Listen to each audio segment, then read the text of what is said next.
ചർച്ചയിലേക്ക് ശ്രീ മുഹമ്മദ് റിയാസ്, 100 ദിവസത്തിനുള്ളിൽ ഈ സർക്കാർ അധികാരമേറ്റ് 100 ദിവസത്തിനുള്ളിൽ തന്നെ ക്രമസമാധാന നില തകർന്നു എന്ന് വിലയിരുത്താവുന്ന തരത്തിലാണോ ഇപ്പോൾ സംഭവ വികാസങ്ങൾ?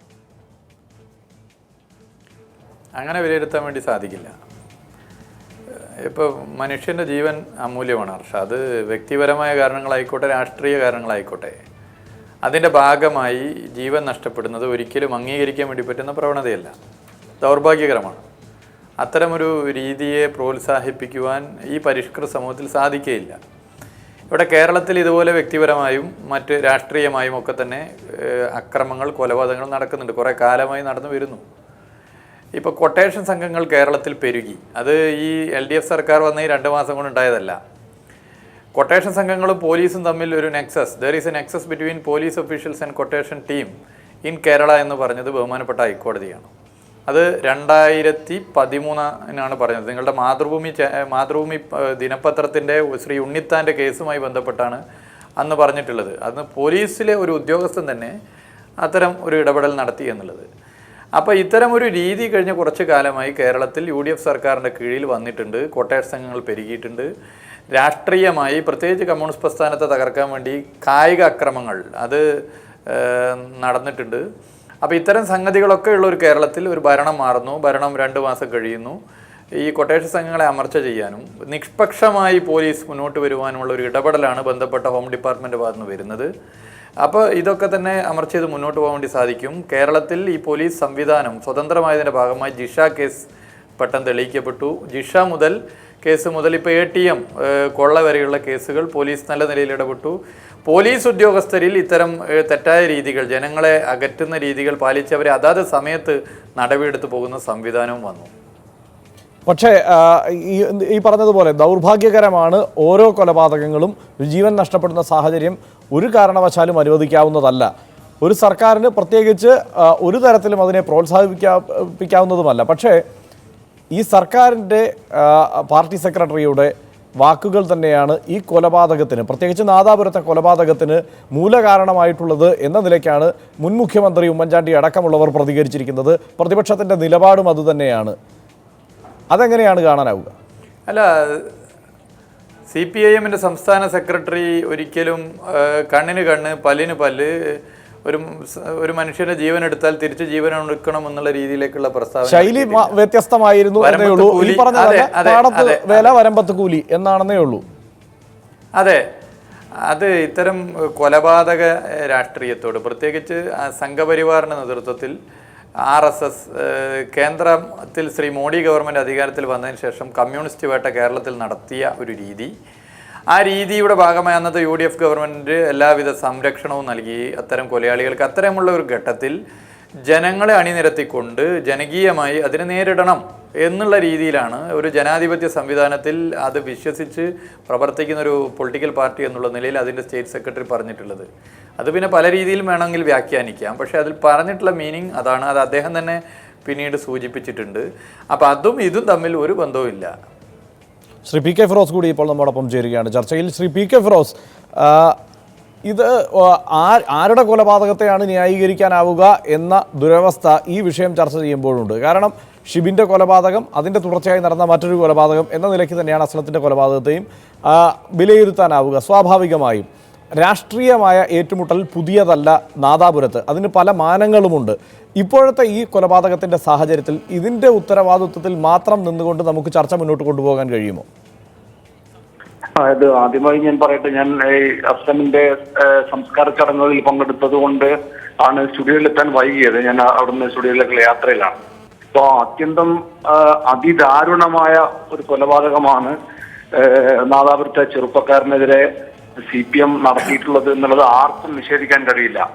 ഈ കൊലപാതകത്തിന്റെ പശ്ചാത്തലമാണ് നമ്മൾ പരിശോധിക്കേണ്ടത്. ഇപ്പൊ ഷിബിന്റെ കൊലപാതകത്തിന്റെ പ്രതികാരമായിട്ടാണ് CPM ഈ കൊലപാതകം നടത്തിയത് എന്നുള്ളത് എല്ലാവർക്കും അറിയാം. അതൊരു യാഥാർത്ഥ്യമാണ്. പക്ഷെ ഈ 2 കൊലപാതകങ്ങളെയും നമ്മളൊന്ന് താരതമ്യം ചെയ്യണം. ഷിബിന്റെ കൊലപാതകം ഉണ്ടായപ്പോൾ അതിനോട് മുസ്ലിം ലീഗും UDF ഗവൺമെന്റും സ്വീകരിച്ച സമീപനം എന്താണ്? ഇപ്പോൾ ഈ അസ്ലമിന്റെ കൊലപാതകത്തിലേക്ക് വഴിവെക്കുന്ന സമീപനം, അതിനുശേഷം CPM-ന്റെ സമീപനം എന്താണ്?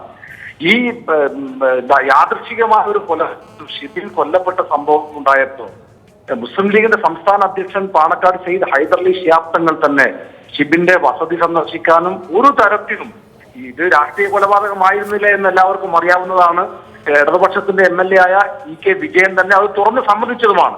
ആ കൊലപാതകത്തെ എല്ലാവരും തള്ളിപ്പറയും, ഒരു തരത്തിലും ആ പ്രതികളെ സംരക്ഷിക്കുന്ന നിലപാടുകൾ പാർട്ടി എടുക്കില്ല എന്ന് പരസ്യമായി പറയുകയും ചെയ്തു.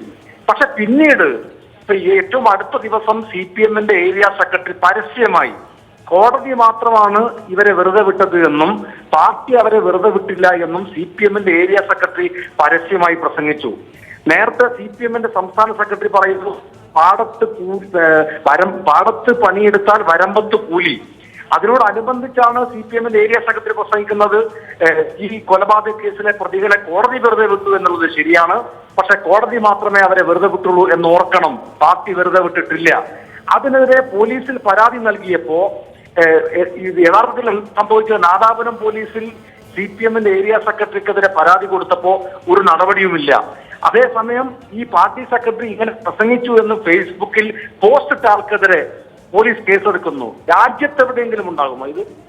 ഏരിയ സെക്രട്ടറി കൊലപാതകത്തിന് പരസ്യമായി ആഹ്വാനം ചെയ്യുന്നതിന് എതിരായി ഫേസ്ബുക്കിൽ പോസ്റ്റ് ഇടുന്ന ആൾക്കെതിരെ പോലീസ് കേസ്. അതേസമയം ഒരു കൊലപാതകം ഉണ്ടാവാൻ അല്ലെങ്കിൽ ഒരു തിരിച്ചടി ഉണ്ടാവാനുള്ള സാഹചര്യം എല്ലാം അവിടെ ഉണ്ട് എന്ന് എല്ലാവർക്കും അറിയാവുന്ന സാഹചര്യത്തിൽ ഏറ്റവും ഉത്തരവാദിത്വം കാട്ടേണ്ടത് ഭരിക്കുന്ന പാർട്ടി തന്നെയാണ്.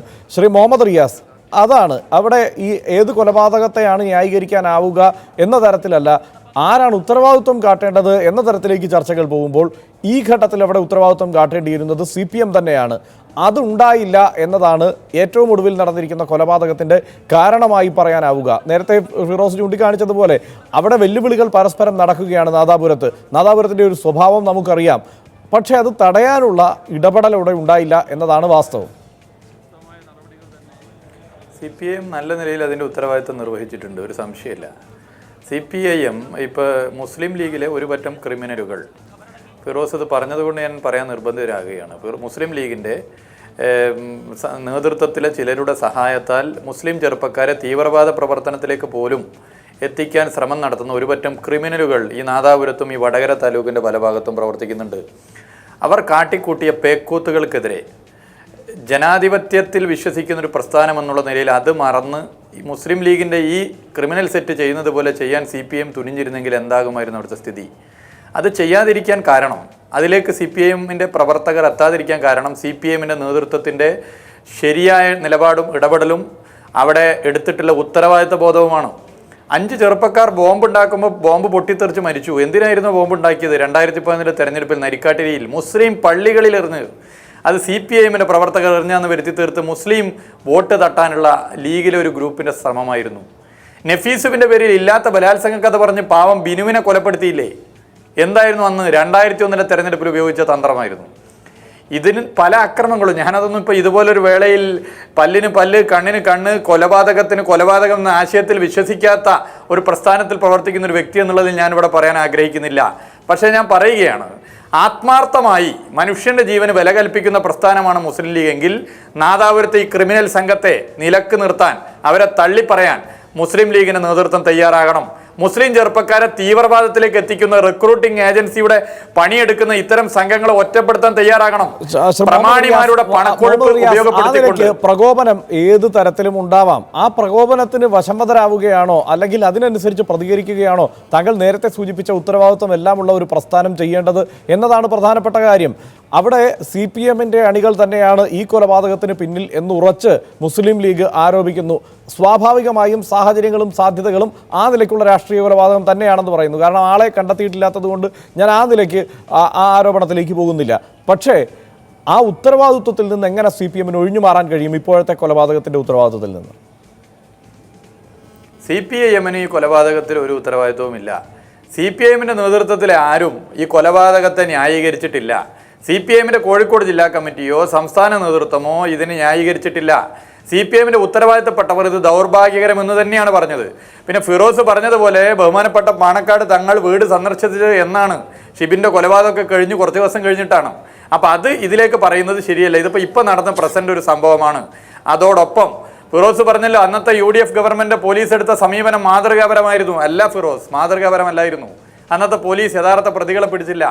പോലീസ് ലൂപ്പോളുകൾ കണ്ടെത്തി, അവർക്ക് ജാമ്യം കിട്ടാനുള്ള സൗകര്യം ഒരുക്കി, ആ ക്രിമിനലുകളെ സംരക്ഷിച്ചു. അതാണ് എടുത്തത്. എന്നാൽ അതിൽ നിന്ന് വ്യത്യസ്തമായി കേരളത്തിൻ്റെ ആഭ്യന്തര വകുപ്പ് മന്ത്രി കൂടിയായിട്ടുള്ള മുഖ്യമന്ത്രി ഇന്ന് പറഞ്ഞത് എന്താ? കോഴിക്കോട്ട് വെച്ച് അദ്ദേഹം പറഞ്ഞു, നിഷ്പക്ഷമായി പോലീസ് അന്വേഷിക്കും, അതിന് ഉത്തരവാദിത്തപ്പെട്ട ടീമിനെ നിശ്ചയിച്ചു, മുഖം നോക്കാതെ നിലപാടെടുക്കും. ഇത് രണ്ടാണ്. രണ്ട് സർക്കാരുകൾ തമ്മിലുള്ള വ്യത്യാസം. ഞാൻ തിരിച്ചു വരാം അവരെ തള്ളി പറയുന്നുവെങ്കിൽ അവർക്കെതിരെ നടപടി സ്വീകരിക്കുന്നുവെങ്കിൽ അത് കേരളം കാത്തിരിക്കുന്നു. പക്ഷേ ശ്രീ PK ഫിറോസ്, ഒരു പ്രധാനപ്പെട്ട കാര്യം നേരത്തെ ഇപ്പോൾ മുഹമ്മദ് റിയാസ് സൂചിപ്പിച്ചതുപോലെ ഇതൊരു തുടർച്ചയായതുകൊണ്ട് തന്നെ അതിൻ്റെ ഓരോ ഘട്ടവും നമ്മൾ ആലോചിച്ച് പോകേണ്ടതുണ്ടല്ലോ.